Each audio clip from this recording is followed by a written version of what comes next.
call me Crazy Joe, but now they can call me Batman. What up? Welcome back once again to the Necro Zoo.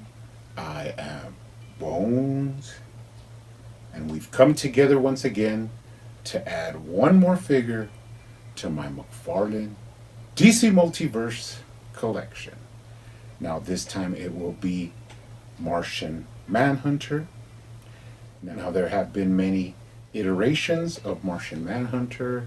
Of course you have the old school classic Martian Manhunter, which I do not really dislike. It's just that it's like an older version. But as we do know, sometimes we do need to progress and move on and have different versions. Of course, this is basically the rebirth version, even though a couple of details are from different versions of the character from the comics. Now I'm actually pretty happy with this version. I did do a couple of things, so we'll check those out during the review, but really anticipating adding this guy to the collection.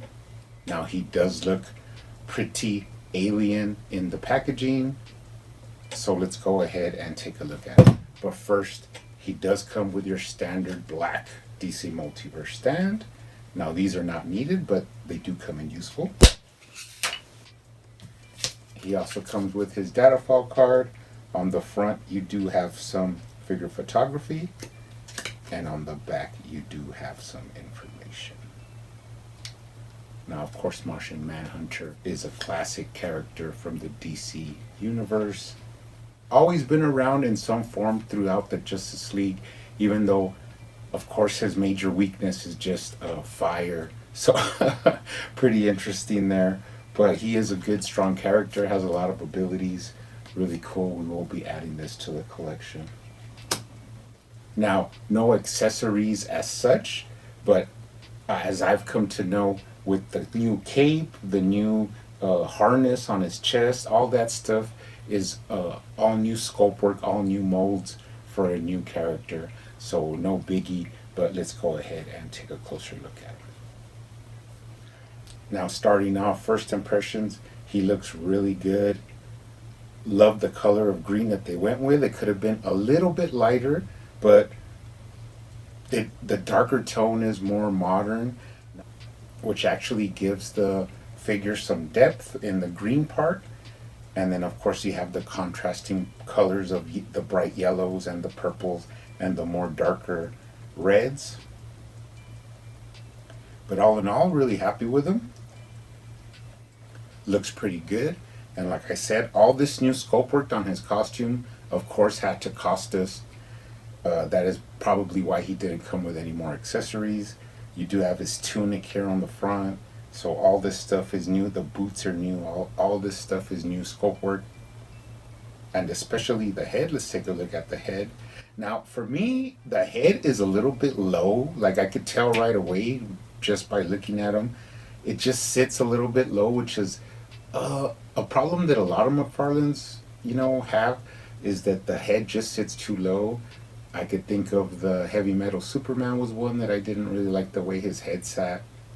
And also the Three Jokers Batgirl, if you lift up her head, you can actually see the difference because it kind of like sits scrunched down on her neck. So this guy is another one that the head just sits a little bit low for my taste, so we will be addressing that issue. But the sculpt is pretty good. He does have an alien shape to his head, the brow, and then the back peak, give him that extraterrestrial look. Now he can look up pretty well. Then you could make him look down. Just got to be careful with that collar that he has. And then you could turn him to the right, to the left, and you can also tilt his head for some character. All in all, really nice head sculpt. Now, traditionally there is a more alien looking head that'll come out. He has, a difference, like a more humanoid head and then like a more alien head. And I did hear that there's going to be an alternate version of this one, but we haven't really seen any pics or anything. But I do remember seeing something with like a black light, like where his eyes and all his paint was shiny. I don't know if it'll work on this figure, but I do remember seeing that somewhere. I just can't really remember where it was. But if they give us an alternate version of this, that'll be pretty awesome. So all in all, really nice head sculpt. Moving down, you get that beautiful sculpt work on the new upper chest harness and the cape that drapes over the shoulders with these like clips. They actually might look nicer in like a more gold or like bronze color, but we'll see about that. But for right now, it looks pretty good. Going down to the waist, you do have that tunic that hangs in the front, which is more consistent to the modern rebirth look of Martian Manhunter, so it's really nice. Let's take a look at the waist. He does have side to side at the waist. He has that full range of motion swivel. He has upper chest swivel and abdomen swivel. You can lean him forward. McFarlane's getting really good with the forward crunch, and then you have the back crunch as well. Now, that's one thing about these newer figures. We're really seeing a progression in the articulation and the way that pieces are put together to make it look more smooth. So I'm really digging that on these newer figures, like the Aquaman was one, and now Martian Manhunter seems to have that same advanced articulation. Now you can twist them to get them in some cool poses. So has beautiful range of motion there at the waist. Let's take a look at the arms. He does have the butterfly shoulder joint, and they are progressing in that as well, where you get a lot of front to back movement, and you also get up and down at the shoulder that butterfly joint allows. You have bicep swivel, double jointed elbows, and then here's where we start coming into the newer technology. You do see the wrist ball joint, but this one is sculpted out to where it's not a perfect ball. It's more sculpted out, kind of like a real wrist, so it doesn't break up the silhouette of the forearm. And you can see also in the other hand that it's the same thing. It's a sculpted out piece. Instead of being a perfect circle, it has a sculpted out indentation to give it like a flat part that would actually be like your wrist. So that's pretty cool advancement in the articulation and sculpting of the parts from McFarlane. Now, a lot of people complained about this right hand because it was like a kind of gripping hand. You can actually change that, so we'll take a look at that in a bit. Could get him in a T pose.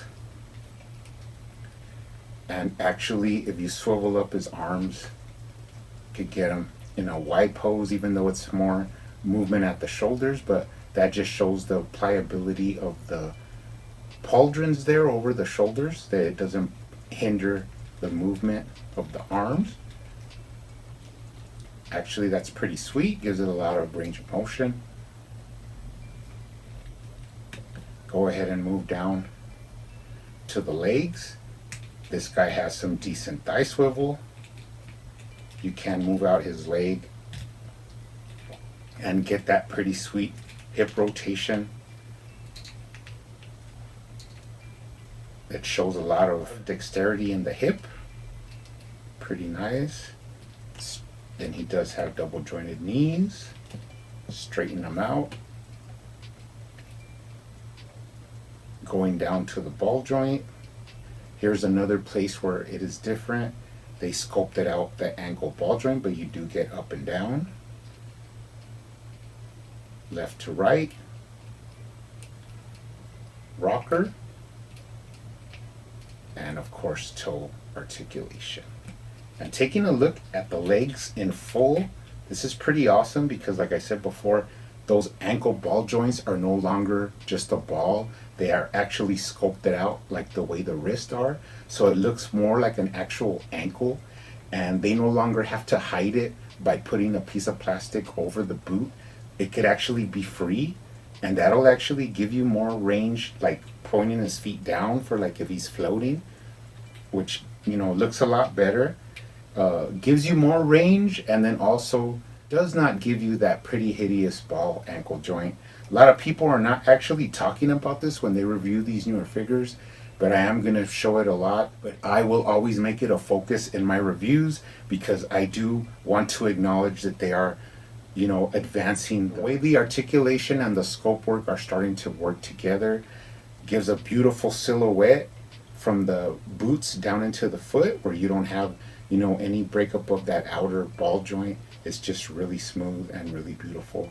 He also has some nice texture to his suit, a little bit of grain there. Looks really beautiful. Beautiful sculpt work there from McFarlane. Let's take a look at him from the bottom. No tread, but he does have some sculpted out work on the bottom of the boots. Moving up the back, really nice texture, as I said before. A little bit of more details like to the back of the belt and to his harness, and then you have his cape. Basically a completely different cape than any other cape we received. Nice and soft, a really nice purple. Now this one is not a flat purple, it does actually have a semi-gloss. So this is not super shiny, but it does have a little bit more shine than to say like the Carrie Kelly Robin, which was a really flat yellow. This one has more like a semi-gloss finish, which is fine as well. It looks really nice. All in all, beautiful looking figure. Now, one of the main complaints, besides the hand, has been his height.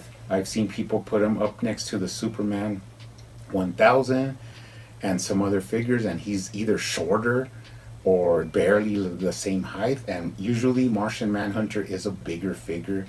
If you take a look at reference material, he is a bigger figure. So let's take a look at the hand first. Now, to do these, the changes that I'm going to do, you really just need a cup of hot water. Now, you can use a heat gun for this, but I would prefer to use hot water because the heat gun, you have to really know what you're doing, and it has a tendency to melt the plastic faster than the hot water. The hot water is a more controlled softener, if that makes any sense. You could sit it in there and it will never burn the plastic. It'll just get it really, really soft. Where with the heat gun, you run the risk of going too hot and actually damaging the plastic. So you do need your cup of water.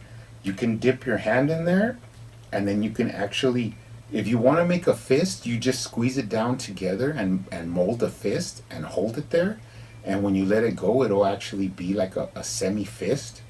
But I actually chose to make it more of an open hand, where it's more like a gesturing hand, or if you want more like a grasping hand. So I did put he could have a snack in his hands, which is looks pretty good. Or you could just have him gesturing more relaxed hand than the way it comes. It just looks a little bit more natural. Now, before we move on, let me bring out the original DC Universe Classics Martian Manhunter. Now, this is the one that has a more humanoid head, a more man head. Now, this figure actually comes with a weaponized hand, like Martian Manhunter could shapeshift, and it's more like a sickle or like a kind of axe shape. Now, I actually took this and put it on this hand just to see how it would look, and it actually looks pretty good. So if you could ever pick up one of these for cheap, or if you ever want to take this one just to take some pictures, it actually fits really nicely with this McFarlane figure. So that's another option for the hand if you ever want to go that route. But now let's dig into the height. Now, there's two things you want to do about the height. The first thing is the head. Like I said before, for me, it sits too low. So we are actually popping off the head, and there is a way to either extend this peg or switch it out for a bigger peg. That way it just sits right above the neckline. And it actually gives them more of a natural look. Like if you look at these, the way their head sits, it's a little bit raised up. And it makes them, look more stoic. But you could still get full articulation if you just, use a longer peg or modify this one, which is what I'm going to do. But for right now, I just have it sitting on top, but you could actually see where it makes a big difference. Now that is going to give you a couple of millimeters of height right there. Usually Martian Manhunter is really tall compared, like these DC Universe Classics figures were actually taller than the regular Bucks because it was a Martian Manhunter. So what you're going to want to do this is you're going to want to actually pop the legs out from the little side clips that it has here in the hip. And once you pop those out, now they're loose. If you look at the little clips, they're like shoved all the way down into his leg, like lower than flush, like they're actually inside the little crevice. So you put these legs in the hot water and you're actually able to pop those clips out. Now once you pop the clips out, it looks like this. You're going to put them back in, but when you put them back in, you're not going to push them all the way down to where they meet the plastic. You're actually going to leave it. It looks maybe like a 1/4 inch higher than actually pushing it all the way down into the leg, the porthole in the leg. Now, what this does, it gives you a little bit more height, but you still actually have the thigh swivel. And actually, the trunks fit so well that you cannot even really tell that it's the leg is like lower. It looks the same. You have the same thigh swivel. You could move the leg, articulate the legs out. It's actually even smoother by pulling it out that little bit of distance. It still looks good. You can't tell it at all. But what it actually does do is makes them really taller. So if you check out the first version without doing any modifications next to this Green Lantern, Hal Jordan, he's basically shorter than him. But once you do the modifications, the head and then also the legs, he's way taller than him. And you could put him with a couple more figures, like go ahead and put him with your Superman 1000 and he's taller than him. Go ahead and put him next to the Rebirth Batman. Now, he's actually a shorter figure, but it works well because, like I said, John's is supposed to be bigger than him. You could put him next to the Aquaman, and he's slightly taller than Aquaman. So this just makes him more into scale with what you would really like, and it does not change any cosmetic parts of the figure. It looks completely the same. It looks good the way it is, but you do get that extra height to where you can even put him next to the Three Jokers Batman, which we all know is one of the tallest figures, and they're actually the same size now. So he's really up there in height, and it looks really good standing next to any of your other figures. Now, just for giggles, I happen to just pull out this Murder Machine just to, make sure that this is how I'm going to keep him. And yeah, he's taller than the Murder Machine, so the scaling works out really nice for me. Really happy with it. So yeah, that's how you could get a little bit of height in your Martian Manhunter. He's going to look really good now with the rest of the Justice League. He's going to have an awesome presence up there on the shelf. Anyways, you guys keep hunting out there, keep collecting, keep customizing, and I will see you on the next one.